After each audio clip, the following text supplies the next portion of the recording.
ويا أيها المشتاق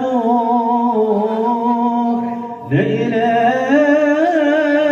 رؤيا جماله صلوا عليه وسلموا تسليما. اللهم صل وسلم وبارك عليه. ويا من يخطب وصاله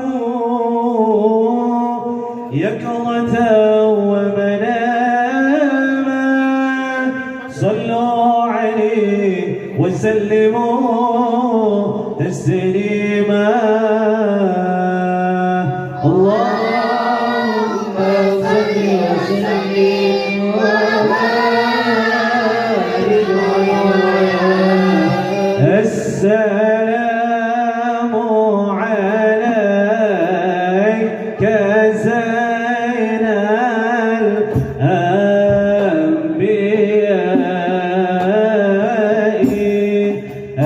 السلام عليك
Ya ربي صل عليه وسلم.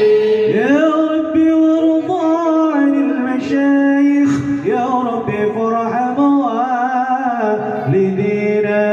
يا ربي صل على محمد، يا ربي صل عليه وسلم. يا ربي صل على محمد، يا ربي صل عليه وسلم.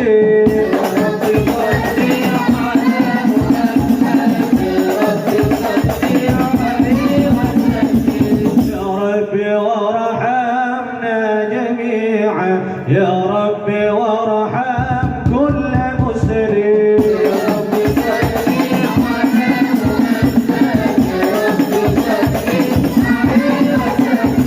يا ربي واغفر لكل مذنب، يا ربي لا تكدر رجانا.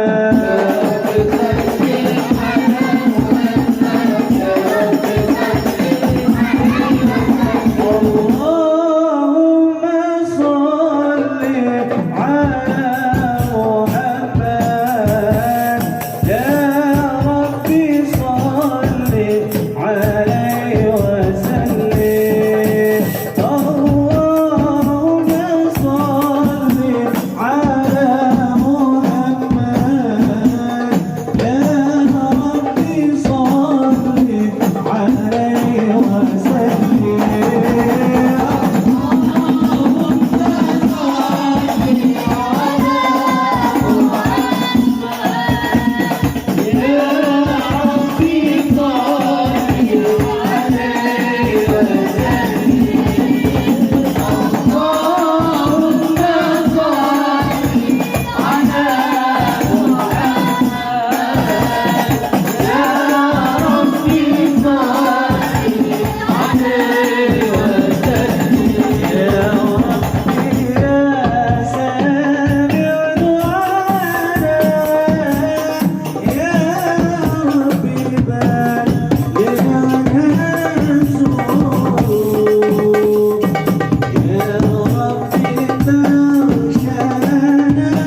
وبارك على آله.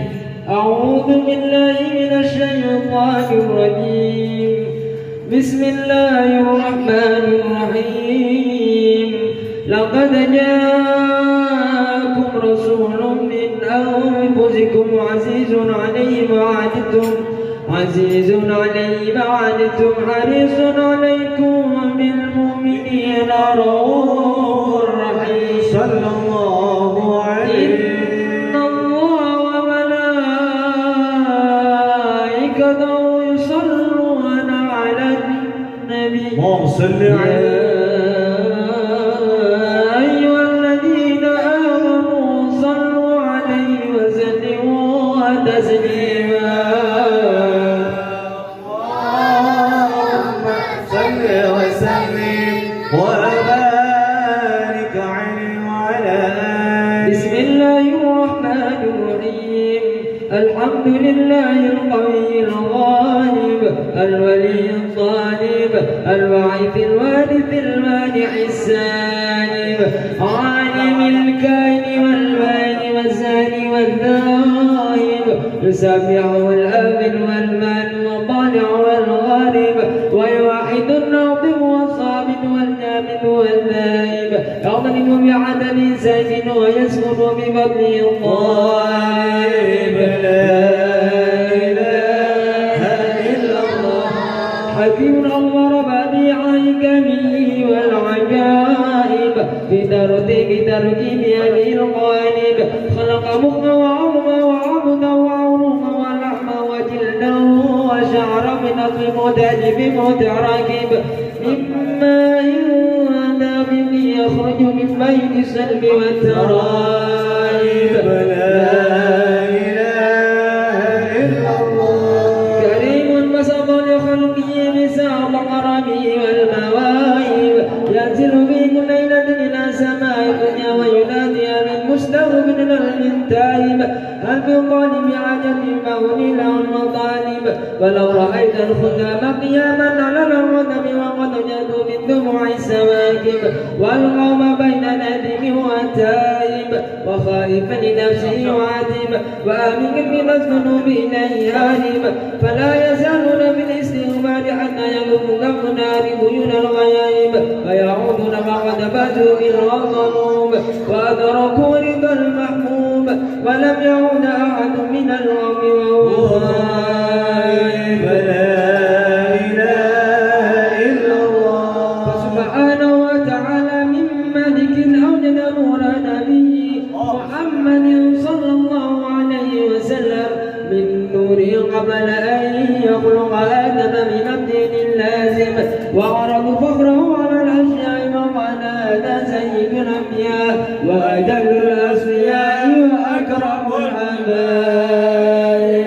اللهم صل وسلم وبارك عليه وعلى آله. اللهم صل وسلم وبارك عليك لو عليه السلام.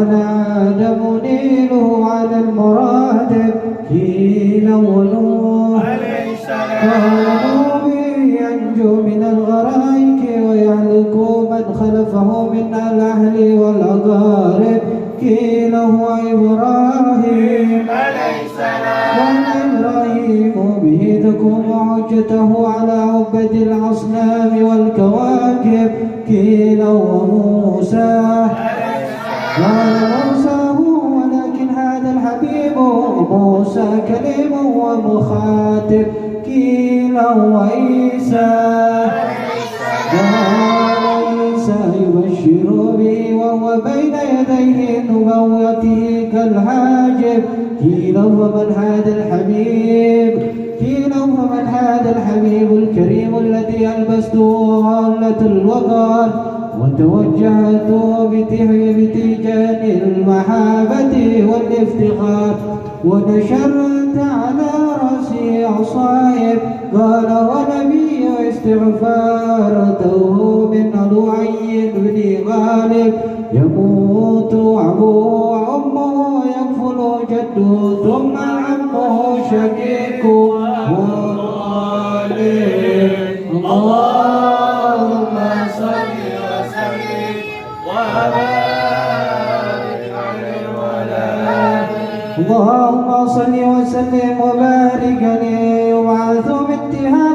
بين يدي القيامة في ظهري علامة تدله الغمامة تطيعه السحائب فجري الجبين غيري الدوائب ألفي الأنفي مني الفم نوني العاجب سمعه يسمعه صرير القلم بشره إلى السبع اتباك ثاكب قدمه قبلهما البعير فزال فشتكه من المهان والنوائب آمن به الضب وسلمته عليه أشجار وخاتمته الأحجار وحن إليه الجدع عنين حزين نادم يداه تدهر بركة ما في مطاعم والمشارب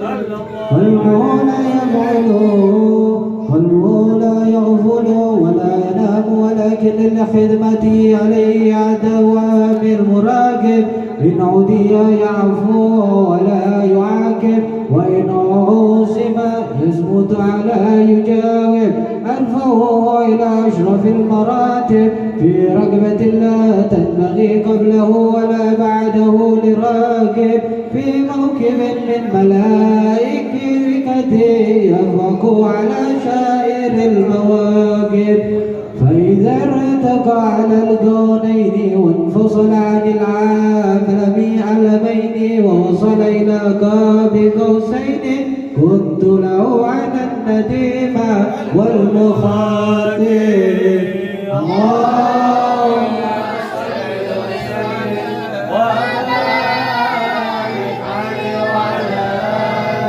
يا رسول الله سلام عليك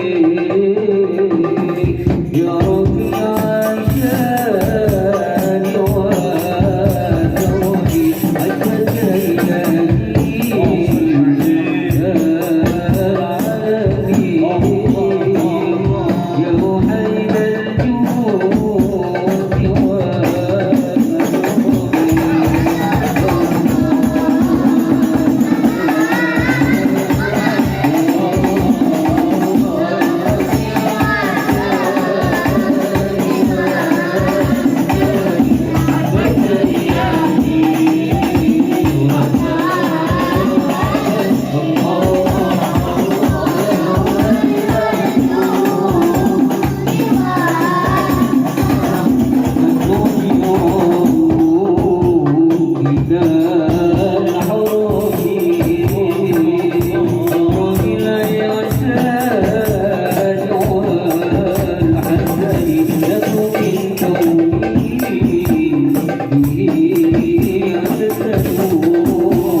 والأبدان وشفائها وعلى آله وصحبه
وسبحان من خصه صلى الله عليه وسلم بأشرف المناصب والمراتب، أحمده على ما منح من المواهب، وأشهد أن لا إله إلا الله وحده لا شريك له رب المشارق والمغارب، وأشهد أن سيدنا محمدا عبده ورسوله المبعوث إلى السائر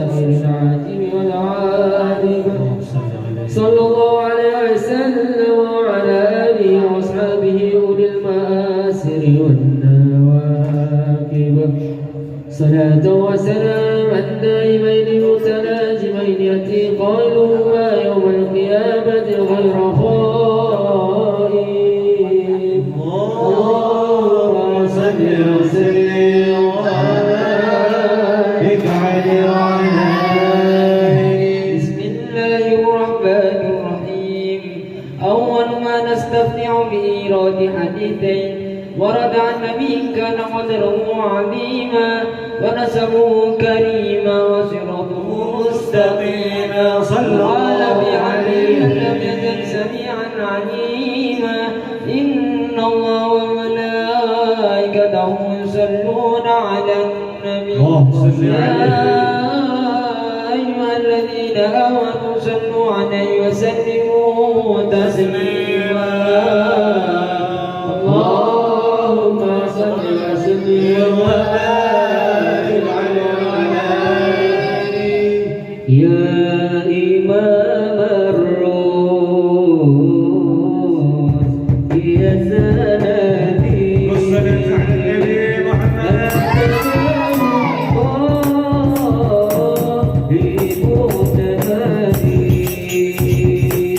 فبكم يا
الحسن بشارا وازداد الكرسي هيبة ووقارا وامتلأت السماوات أنوارا وضجت الملائكة تهليلا وتمجيدا واستغفارا سبحان الله والحمد لله ولا إله إلا الله والله أكبر سبحان الله والحمد لله ولا إله إلا الله والله أكبر سبحان الله والحمد لله ولا إله إلا الله والله أكبر.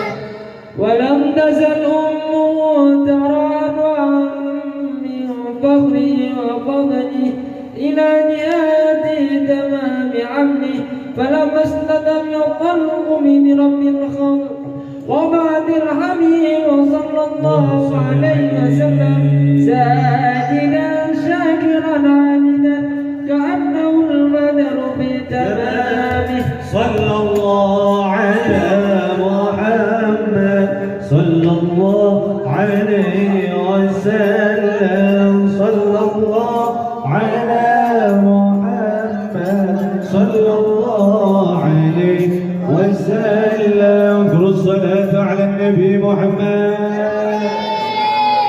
يا نبي سلام عليك يا رسول سلام عليك يا حبيب سلام عليك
قلت يا جد الحسين يا الله ربي فاغفر لي ذنوبي يا الله ببركة الهادي محمد يا الله فعليك الله صلى الله دائما طول دوري يا الله ربي فاغفر لي ذنوبي يا الله ببركة الهادي محمد يا الله اللهم اغفر لي ذنوبي اللهم اغفر لي ذنوبي واجعل الجنة إلهي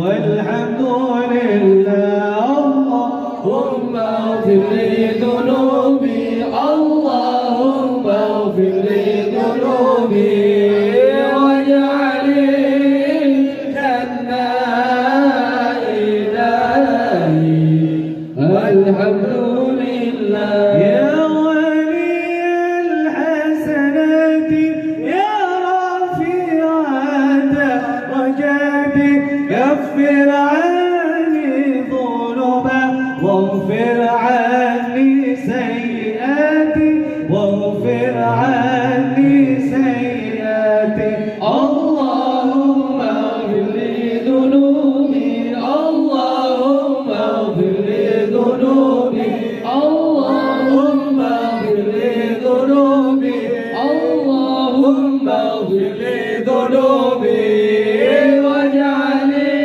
الجنة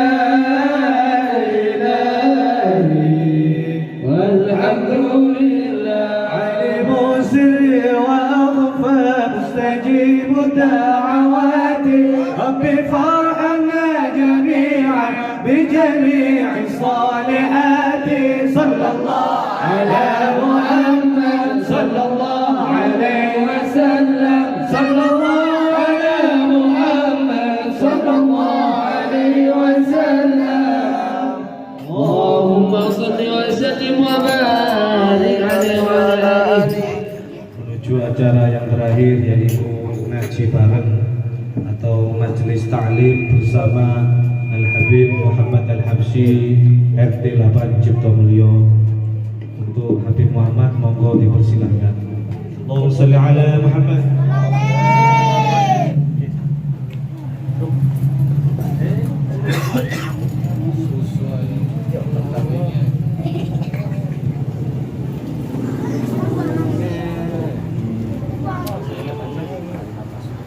Hah?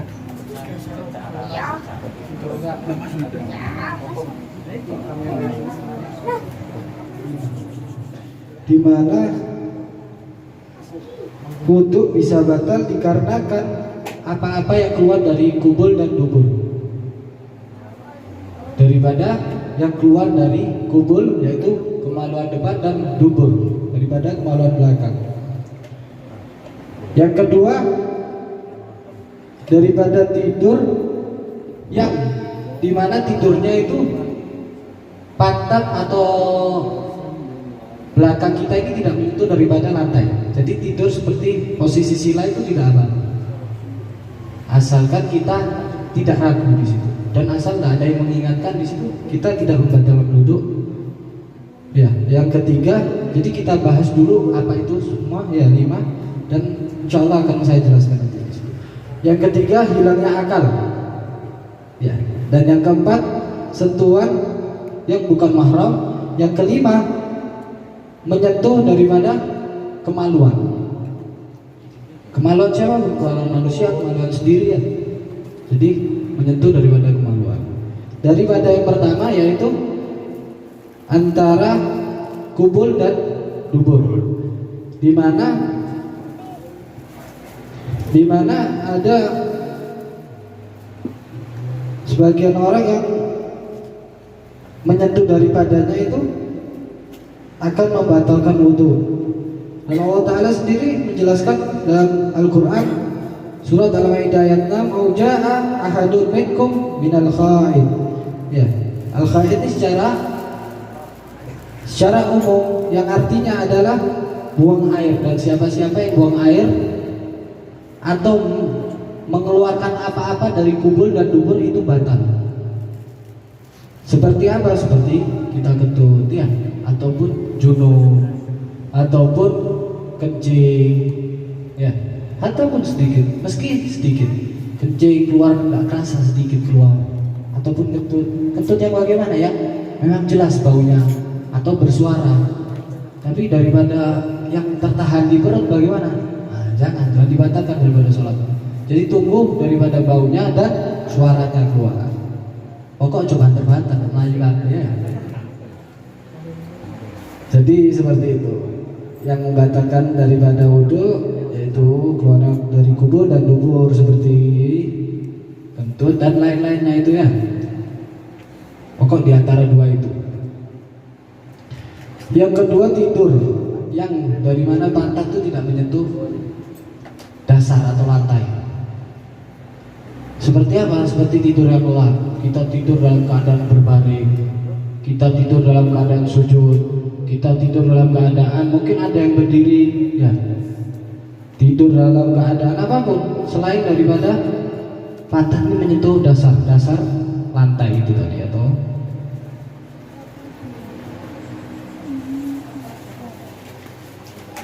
ya, atau kita tidak merubah daripada posisinya kita.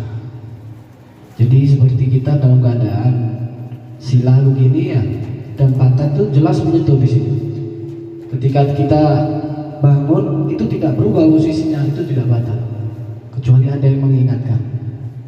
Maka ini sholat Jumat itu akeh wong turun. Kamu tuh mana lu? Coba akeh, iya aja dulu. Jadi nggak batal. Ketika ini menyentuh nggak batal. Ketika pantatnya kita itu menyentuh, itu tidak membatalkan daripada wudhu. Yang ketiga hilangnya akal. Ya, hilangnya akal ataupun pingsan, sakit.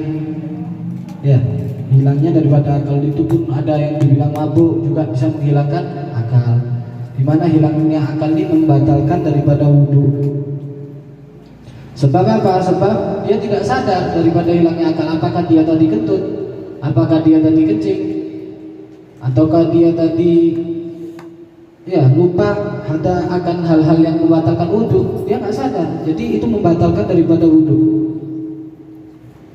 Ya, jadi tidak ada yang bisa memastikan di situ. Tidak ada yang bisa memastikan apakah aku masih memegang daripada wudhu. Nah, jadi batal karena dia tidak sadar. Yang keempat, sentuhan yang bukan mahram. Menyentuh siapa-siapa yang bukan mahramnya daripada kita ya. Menyentuh siapa-siapa yang bukan mahram itu membatalkan wudhu. Seperti di Al-Maidah, kembali di Al-Maidah itu Allah berfirman ya, aula musta'i an-nisaa falam tajidu ma'an fatayammamu sa'idan tayyiban. Sa'idan tayyiban artinya yaitu jika kamu menyentuh perempuan dan tidak dapat air maka tayamumlah dan debu yang baiknya. Di sini ulama sepakat arti daripada tayamum itu adalah berwudu kembali. Jadi semua ulama sepakat di situ arti daripada wudu menyentuh ya, bersentuhan. Arti daripada membatalkan wudu itu bersentuhan dengan wanita itu tadi. Tayamum itu tadi maksudnya ya. Tetapi ya ada madhab yang membolehkan. Seperti waktu haji itu kita pakai madhab Hambali di situ. Jadi berubahnya madhab itu ketika haji. Kalau kita di posisi Indonesia kita tidak boleh merubah madhab. Misal kita di sini kita hormati madhab yang kita pakai. Jadi kapan berubahnya madhab? Ketika haji. Jangan kau merubah madhabmu ketika kau ingin tidak batal wudhunya. Jangan ya. Yang kelima, menyentuh kemaluan manusia. Menyentuh kemaluan manusia sesuai daripada hadisnya Nabi. Man massa dzakarahu falaytawadda. Ya, falyatawadda. Jadi man massa dzakarahu falyatawadda. Menyentuh daripada kemaluan barang siapa yang menyentuh kemaluannya, maka hendaklah ia berwudu kembali. Itu sabdanya Nabi. Sabdanya Nabi. Nah, itu hal-hal yang membatalkan wudu. Ya, di situ ada kubul dan dubur, luarnya daripada kubul dan dubur, lubang depan dan lubang belakang. Terus tidur, yang pantatnya tidak menyentuh. Yang ketiga, hilangnya akal. Yang keempat, sentuhan yang bukan mahram. Dan yang kelima, menyentuh daripada kemaluan. Dari sini ada pertanyaan. Anda lanjut kepada tayamum ya. Kita lanjutkan kepada tayamum. Apa makna tayamum? Tayamum itu adalah pengganti daripada wudhu. Pengganti daripada wudhu. Dan banyak pembahasan daripada tayamum, tapi di sini anak mau menyimpulkan di sini, simple, agar mudah diterima ya. Jadi inti daripada tayamum di situ adalah tidak adanya air. Ketika tidak ada air, itu adalah inti daripada tayamum. Tetapi jika ada air, kita tidak boleh tayamum dan tidak sah daripada tayamum itu sendiri. Intinya tidak ada air baru boleh tayamum.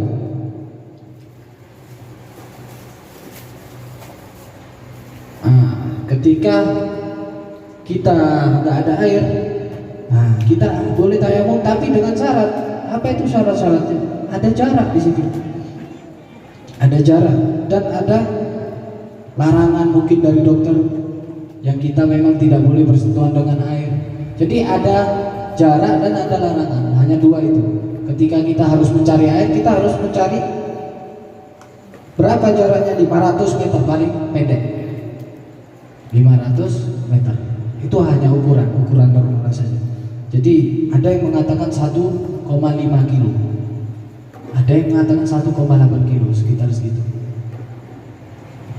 Ulama berpendapat paling pendek 500 meter, 300 meter, sorry ya, afwan ya, 300 meter paling pendek. Dan berapa paling jauh? Paling jauh 3 kilo, paling amannya itu. Paling jauh kita mencari air berapa? 3 kilo meter ya. Ketika apa itu Nabi? Nah, ketika kita yakin bahwasanya di kejauhan sana masih ada air, jarak sekitar 1, kilo ada sungai di sana, masih ada air. Jadi kita wajib untuk mendatangi itu dulu. Wajib mendatangi. Kita tidak boleh tayamum dulu. Terus bagaimana kalau waktunya mepet? Nah, itu baru kita dibolehkan daripada tayamum. Baru dibolehkan. Asal tetap mencari daripada 300 meter. 300 meter pendek atau jangka daripada teriakan manusia yang memang dasar lurus. Jadi tidak menurun ataupun naik. Jadi 300 meter yang memang ataupun nggak sampai daripada itu, teriakan manusia itu masih kedengar. Nah itu cukup di situ. Di sana ada air, nggak ada teriakan, nah itu cukup. Masih kita bisa mendengar. Tapi kalau kita sudah tidak mendengar, nah itu sudah boleh untuk tayamum. Sedikit daripada mendengar intinya di situ ya. Terus syarat yang kedua adalah sakit. Ketika kita sakit ataupun dilarang oleh dokter ataupun ada udzur lain. Ketika memang air ini tadi ya ada air tapi tidak seperti ada air. Jadi ada air itu tapi seperti nggak ada. Bagaimana itu? Ya itu pernah terjadi. Pernah terjadi, tapi di zaman sekarang insya Allah jarang. Mungkin terjadi karena orang-orang yang jahat. Jadi terjadinya karena mungkin ada hewan buas di luar rumah, sedangkan kamar mandi kita ada di luar rumah. Misal ada singa, nah, kalau kita keluar kita bisa mati. Nah kita dibolehkan tayamum. Kita dibolehkan tayamum karena nah itu tadi ada udzur, ada penghalang di situ. Baru kita boleh tayamum. Ataupun ada misal perempuan dia takut mau keluar, sedangkan kamar mandi ada di luar. Di depan kamar mandi ada orang yang lagi duduk, ada orang laki-laki yang lagi berkumpul di situ. Dia takut digoda, takut apa? Ya. Dan dia tahu itu bukan orang yang baik. Nah, dia dibolehkan tayamum. Apakah harus mencari? Tidak, karena jelas sudah ada air di sini. Sudah ada air. Karena udur jadi dibolehkan tayamum. Dan orang sakit juga boleh tayamum ketika dia memang dilarang, itu ada penghalang di situ.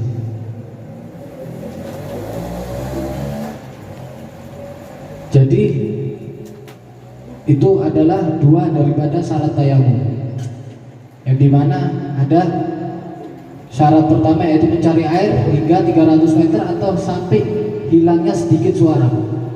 Yang kedua adalah mencari air sampai sejauh 3000 meter atau 3 kilo. Ketika kita yakin, tapi ya, ketika kita yakin, betul-betul yakin, tapi mek koyo di kono no banyu goda, namun tidak perlu menjadi wajib, itu tidak menjadi wajib. Jadi mek koyo gak jadi wajib, tapi nek kita yakin di situ ada sungai, maka kita wajib untuk mencari itu dulu, baru kita boleh tayamum. Ya, dan ada fardu-fardu tayamum. Nah, ini membahas daripada fardu tayamum itu ada 5. Yang pertama, memindahkan debu. Kita ambil debu dan kita pindahkan dulu debu itu. Jangan debu-debu yang kita tidak kenali ya, ataupun debunya tetangga, itu tidak boleh. Kita harus cari debu sendiri. Jangan debunya orang lain. Misal ada di rumah tetangga ada debu, kita harus izin tetap. Izin daripada pemilik rumah itu, karena ada di area tersebut. Jadi kita tetap harus izin baru dibolehkan debu itu untuk tayamum. Yang kedua adalah niat. Niat daripada tayamum. Yang ketiga adalah mengusap wajah. Ya, yang keempat adalah mengusap tangan hingga siku. Jadi dari sini. Kalau kita wudhu itu dimulai dari sini. Dari sini ya, kucuran dari ujung. Dari ujung sampai siku. Tapi kalau tayamum kita sentuh dari sini. Dari sini kembali ke siku, jangan dilepas. Kalau dilepas kita wajib mengambil daripada debu itu lagi. Jadi jangan melepas daripada tangannya kita. Tangan tetap menempel di kulit. Kita tarik sampai ke siku, kembali kepada jempol. Yang ini jangan disentuh karena ini ada debu yang untuk tangan sebelahnya. Jadi tangan itu dari sini ke siku dan kembali ke atas. Ada jempol. Ya. Jadi seperti itu caranya. Dan hanya 2 itu. Yang ke-5 ada tertib. Hanya 2 itu. Kok bisa 2 itu? Firman Allah ini. Ada firman Allah. Falam tajidu ma'an fatayamamu sa'idan tayyiban famsahu biwujuhikum wa aydikum minhu. Ya. Jadi di situ ada firman Allah di mana kita hanya mengusap daripada wajah dan siku. Setelah itu kita sholat seperti biasa. Sholat. Nah, sholat. Tayamum itu bisa dipakai buat 3. Bukan hanya sholat. Jadi tayamum ini bisa dipakai untuk 3. Dimana untuk seorang wanita itu ada yang namanya tayamum untuk berhubungan. Ya. Jadi ketika dia selesai daripada haid, nah, tidak ada air, dia tidak bisa mandi. Bagaimana cara mensucikan diri? Bertayamum. Dengan niat tayamum, niat yang sama. Bagaimana niatnya? Nawaitu tayamum istibahati sholat. Ya, istibahati sholat. Nawaitu tayamum istibahati sholat. Dan selesai daripada itu, dia boleh berhubungan daripada tayamum itu. Itu paling afdal. Niat basuh cowok, saya niat bertayamum untuk melaksanakan sholat Allah Ta'ala, ya alhamdulillahi ta'ala. Ataupun saya niat bertayamum untuk berhubungan dengan suami misalnya, nah itu tidak lengkap, tidak boleh dipakai sholat ketika niatnya seperti itu. Tapi kalau niatnya untuk sholat, dia boleh dipakai untuk untuk berhubungan ataupun untuk mensucikan haidnya. Dan dia boleh setelah itu sholat.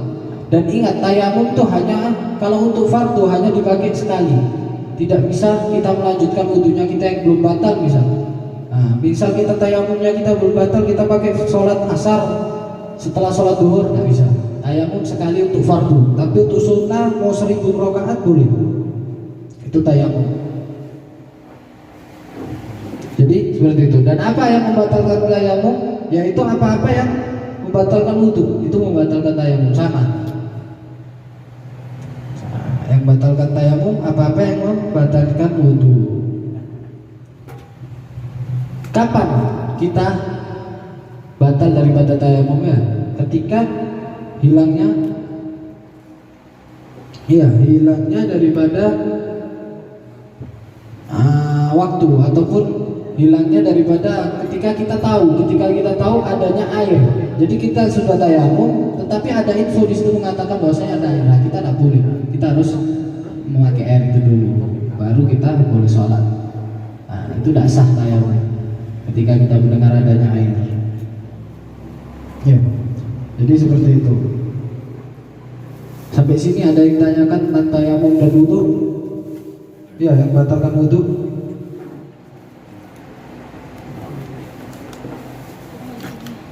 Ya, kalau nggak ada, insyaallah. Ya.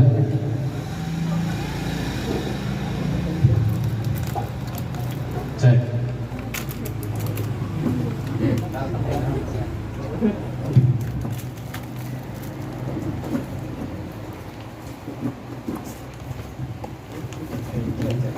Assalamualaikum warahmatullahi wabarakatuh. Waalaikumsalam warahmatullahi wabarakatuh. Mau tanya Bu, apa itu dulu pas saya sekolah itu kan masih ada ketika mau sholat itu saya masih ada bekas-bekas pen di tangan.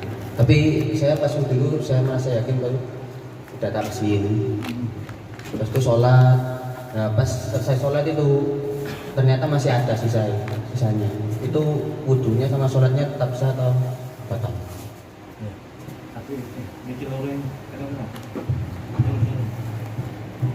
Tentang dimana dia bertanya ya, tinta ataupun apa-apa yang mengotori daripada kulit, apakah wudunya batal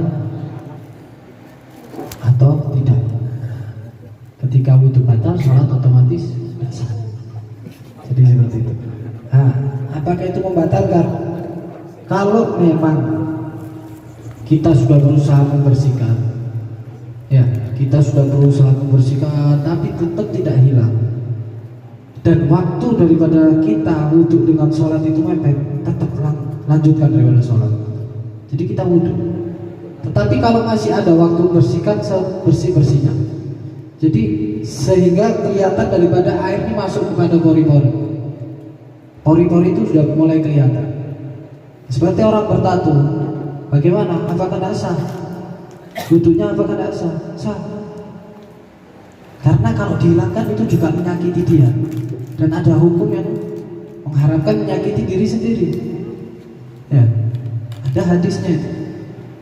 Kita tidak boleh menyakiti daripada diri sendiri. Nah, ataupun ada halangan lain, di mana kalau kita mau menghilangkan tato mahal biayanya. Nah, kita tidak mampu. Terus apakah kita menunggu tatonya kita hilang baru sholat? Nah, kan tidak mungkin. Jadi dibolehkan untuk sholat di situ. Dibolehkan untuk sholat. Dan bagaimana wudunya sah? Karena ada penghalang itu, ada wudu. Tapi kalau untuk tinta, ya tinta pulpen ataupun bekas, insya Allah kalau pulpen masih bisa untuk buat wudu karena dia tidak menyerap. Tapi kalau tinta-tinta yang tebal, ya memang menghalangi, kita harus hilangkan. Seperti cat, nah, cat itu ada penghalang, ada karet, seperti karet ya kalau kering. Itu kita harus hilangkan dulu, kita bersihkan dulu. Nah, jadi baru kita melaksanakan wudu dan sholat.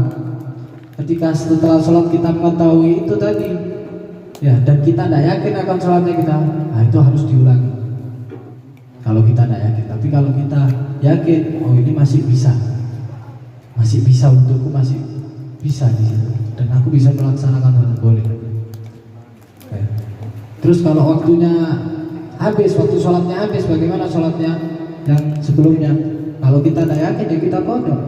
Jadi tidak ada salahnya menggodok sholat, ataupun semisal kita sholat 2 kali, tidak ada salahnya. Yang penting fardunya berjalan, wajibnya berjalan. Ya, jadi ada yang lagi?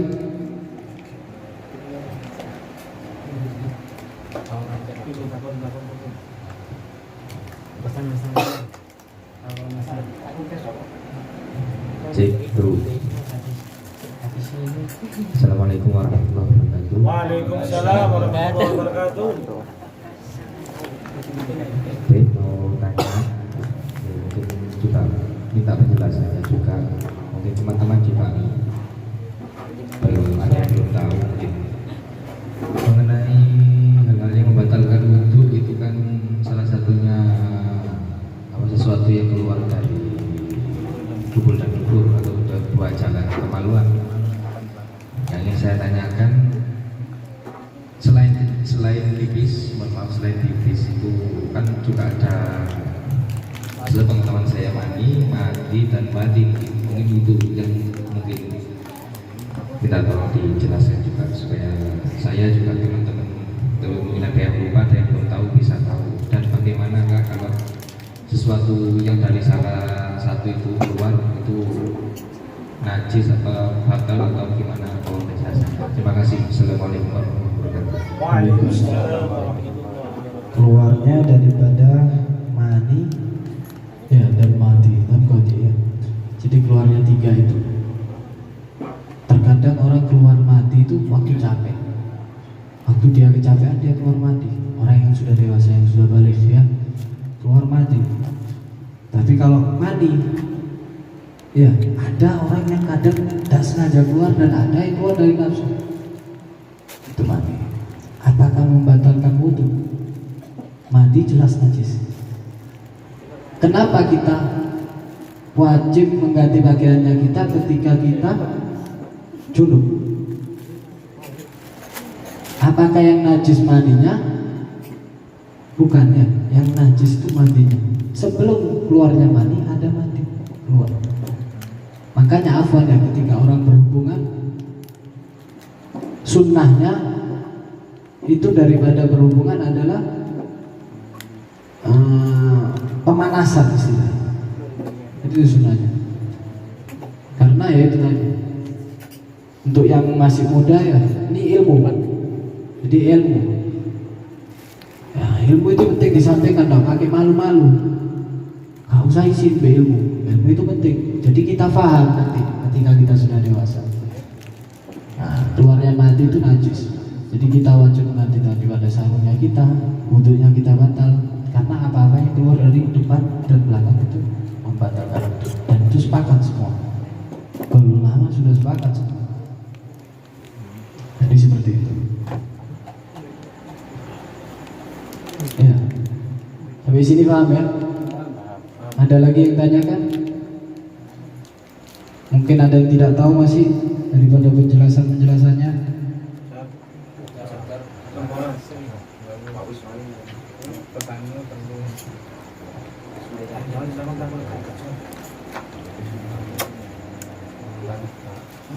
Konspirasi lagi.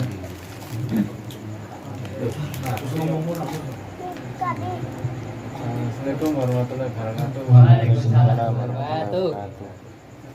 Untuk tadi kan dijelaskan mengenai tidur bisa membatalkan wudhu ketika mungkin berbaring ya. Iya, berbaring di luar posisi sila. Ya. Nah, kalau ukur untuk batal tidur itu mungkin kalau lir-lir paham Mak? Maksudnya lir. Lir-lir Selilir. selilir. Selilir. Antara Itu sudah membatalkan atau masih belum? ya, itu bagus. Bagus. Makasih, Jadi Mas. ketika kita tidak sengaja, kita ini memegang wudhu nunggu waktu isya misalnya, sambil tiduran, tiba-tiba mau selilir, rotok ngantuk, setengah ngantuk, setengah melek, ya, apakah membatalkan wudhu? Itu tidak membatalkan wudhu, sebatas kita masih sadar di situ, masih selilir istilahnya, antara melek, antara marah, itu tidak membatalkan wudhu, karena belum hilangnya akal. Kapan wudhu itu batal? Ketika memang kita tidak sadar, kita tidak mendengar, kita tidak melihat, kita tidak merasa. Nah, tidur yang seperti itu yang membatalkan wudhu. Kecuali ya, makanya itu ada kecuali kita posisi sila, ya, ini nempel ke dasar, itu tidak membatalkan wudhu. Dan Jika ada yang mengingatkan di sebelahnya kita bahwasanya kita mungkin kentut, baru batal. Tapi kalau tidak ada yang mengingatkan, kita boleh lanjutkan sholat. Di situ boleh lanjutkan sholat. Kalau selilir, misal setengah tidur atau melek, tidak membatalkan, karena kita masih sadar ketika disentuh. Seperti itu. Kecuali mabuk ya, mabuk disentuh diantem nih. Nah, bedo hilang akal sudah, disentuh tok mabuk. Dan selilir disentuh melek. Bisa. Jadi kalau tidur yang seperti itu tidak membatalkan wudhu dan boleh untuk melanjutkan daripada sholatnya. Tapi ingat, ketika kita tidak yakin daripada wudhunya kita ini masih ada atau tidak, maka afdolnya kita wudhu lagi dan bisa jadi wajib untuk wudhu lagi. Ketika kita sudah tidak yakin, aku gimana? Waduh, mentut apa gak ya? Keturunan apa gak ya? Itu afdol wudhu lagi, bisa jadi wajib untuk wudhu lagi. Karena ketidakyakinan itu mempengaruhi sholatnya kita. Akhirnya sholatnya kita mengingat-ingat, bingung, mangsa buka, mangsa ini kalau wudhu buka. Jadi seperti itu. Paling bagusnya wudhu lagi. Ya, paham dari sini? Ada lagi? Itu kan tadi katanya kalau ketiduran itu nggak batal sila. Kalau orang-orang itu kesungatan tuh ada yang sadar sambil sila itu tetap. Jadi intinya di situ bukan posisi silanya sebetulnya, tapi paling bagusnya ketika kita memang ngantuk ataupun ketika kita takut ketiduran, itu kita paling bagus posisinya sila. Jadi diusahakan ketika misal sholat Jumat kita takut ngantuk, kita sila aja. Mau dikluk ini ketiduran apa? Ya. Tapi nek iso rumono khotib. Nek iso. Jadi ketidaksengajaan aja sebetulnya. Lah, bagaimana dengan orang yang bersandar? Ya, pertanyaannya seperti tadi. Bagaimana dengan orang yang bersandar tapi posisinya masih menempel? Itu tidak membatalkan. Jadi intinya di sini posisi daripada pantat ini menempel ke dasar, ke lantai. Itu intinya. Karena di situ subhanallah ada penghalang untuk keluarnya apa-apa yang keluar dari pantat. Jadi posisi pantat ketika nempel itu ada penghalang. Maka di wong nek kebelet apa namanya BAB ya, buang air besar, itu paling bagusnya tempelkan di sini ke dasar. Itu ada penghalang, betul ada penghalang. Nah, ketika cokok keluar, nek turu cokok jelas batal. Wis wudu omane wis coba pasti batal itu. Jadi seperti itu ya.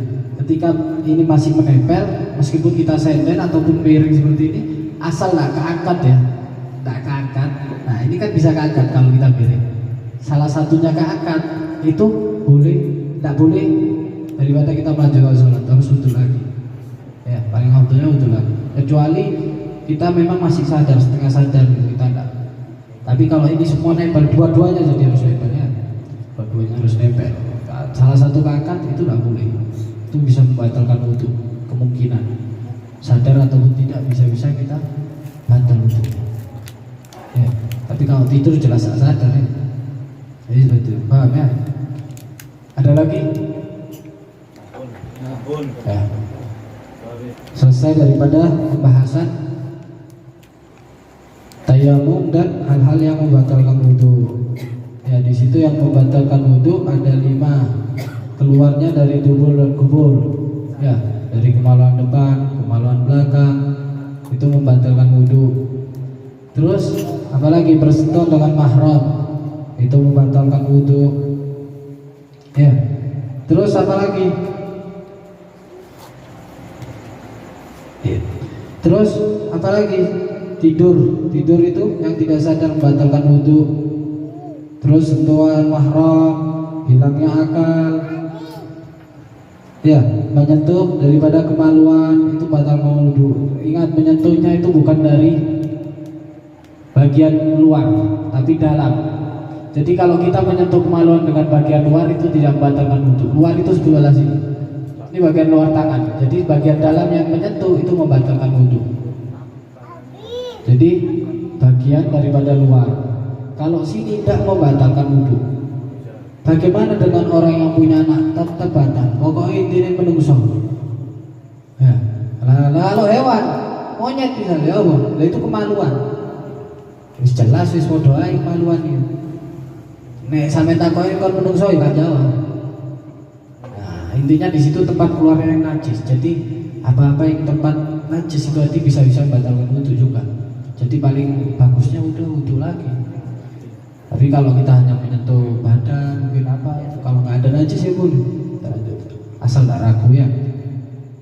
Jadi dari bagian dalam yang membatalkan ketika kita menyentuh kemaluan.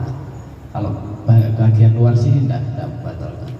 Ya, wallahu a'lam bishawab. Subhanakallahumma wa bihamdika asyhadu an la ilaha illa anta astaghfiruka wa atubu ilaik. Subhanakallahumma wa bihamdika asyhadu an la ilaha illa anta astaghfiruka wa atubu ilaik. Subhanakallahumma wa bihamdika asyhadu an la ilaha illa anta astaghfiruka wa atubu ilaik. Wassalamualaikum warahmatullahi wabarakatuh. Waalaikumsalam warahmatullahi wabarakatuh.